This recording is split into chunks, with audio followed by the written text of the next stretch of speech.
오늘 우리에게 주시는 말씀은 에베소서 2장 19절에서 22절까지의 말씀입니다.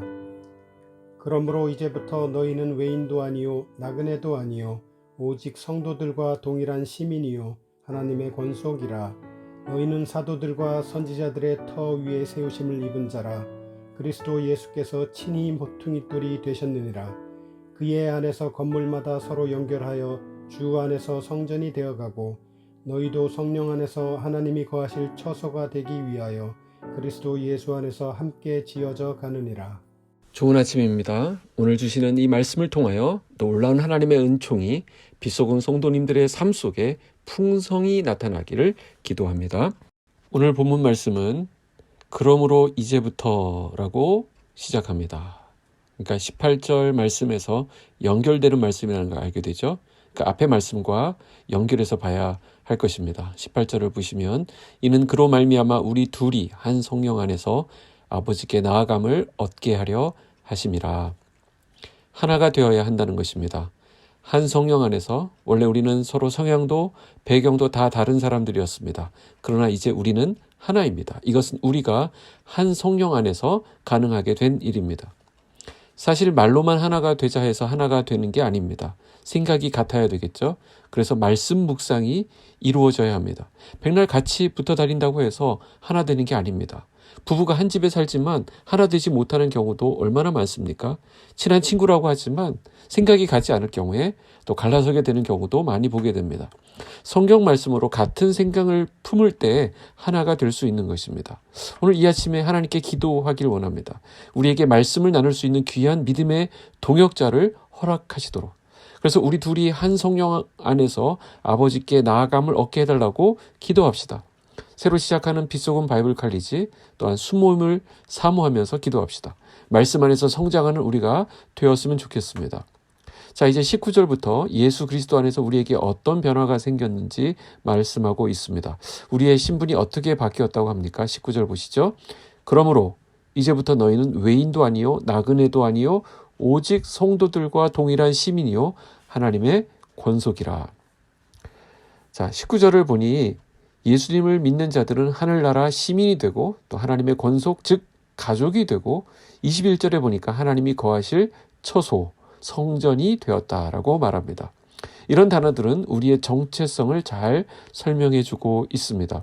바울은 유대인이면서 로마 시민권을 가지고 있었거든요. 당시 로마 시민권을 갖는다고 하는 것은 오늘날의 미국이나 또 어떤 스위스 시민권을 갖는 것보다 더 귀한 것이었고 그만큼 굉장한 것이었습니다. 그런데 바울은 지금 하늘의 시민권을 이야기합니다. 하늘의 시민권의 입장에서 보면 로마 시민권, 미국 시민권 따위는 아무것도 아니었습니다. 우리 자신이 바로 이 부분에 대한 자부심이 있어야 하겠습니다. 하늘 시민권을 자랑해 보셨나요? 세상의 학벌, 재산, 힘, 지위, 이 세상 것들을 자랑할 것이 아니라 우리가 가지게 된 이 하늘 시민권을 우리는 자랑해야 합니다. 하나님 나라의 시민이라는 것은 그 나라의 특권을 누리며 살 수 있다는 것을 뜻합니다. 그렇다면 하늘 시민은 하늘나라에 걸맞는 특권을 누리며 살 수 있다라는 말이 되겠죠. 즉 하나님의 보호와 인도하심을 받게 된다라는 것입니다.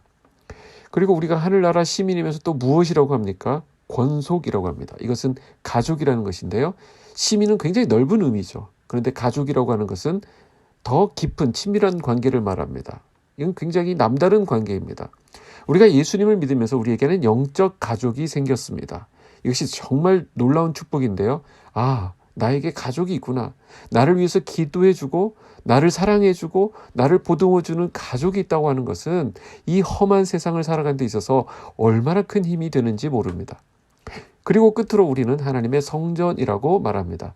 그리스도 예수께서 친히 모퉁이 돌이 되시고 우리들이 서로 연합되는 가운데 하나님이 거하실 초소가 되기 위하여 우리는 지어져 가고 있는 존재다. 이렇게 말씀합니다.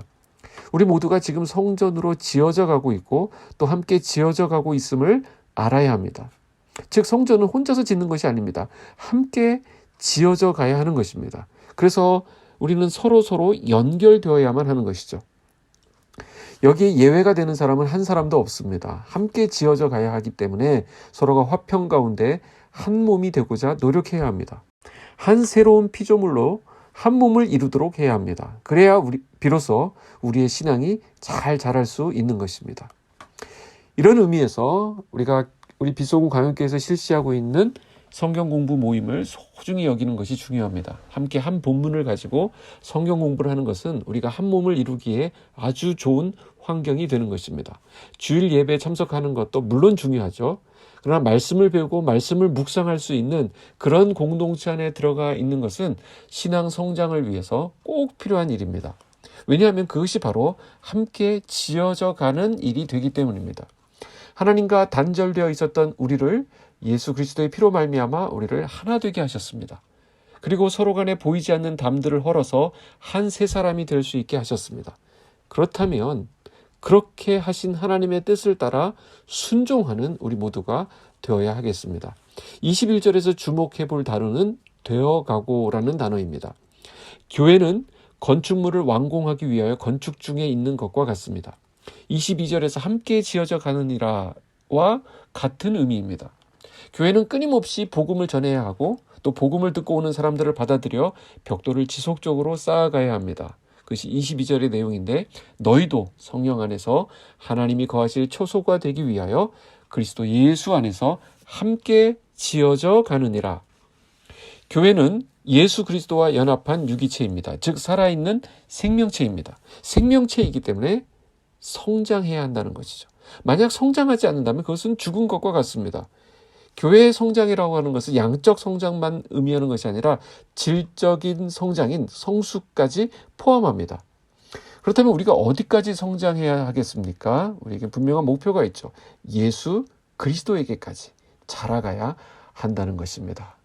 오늘도 저와 여러분의 삶 가운데 영적 성장과 성숙이 일어나게 되기를 축복하며 소원합니다. 기도하겠습니다. 하나님 아버지 감사합니다. 예수 그리스도 안에서 우리의 신분을 변화시켜 주시니 감사합니다. 하늘나라의 시민, 하나님의 가족, 하나님이 거하실 성전이 된 우리입니다. 계속 지어져가는 은혜가 있게 하여 주시옵소서. 다음 주부터 시작되는 바이블 칼리지를 축복하시고 3월 중에 시작될 순모임을 통하여 말씀이 더욱 풍성하게 누려지게 하여 주시옵소서. 오미크론 변이 바이러스가 우리 성도들의 삶 가까이 다가와 있음을 봅니다. 학교와 각종 시설과 책임 있는 자리에서 고군분투하는 성도들이 있습니다. 어려운 상황에서도 주님의 도우심을 구하는 성도들을 붙들어 주시고 하나님의 함께하심을 그 모든 상황에서도 경험할 수 있도록 함께하여 주시옵소서. 예수님의 이름으로 기도하옵나이다. 아멘.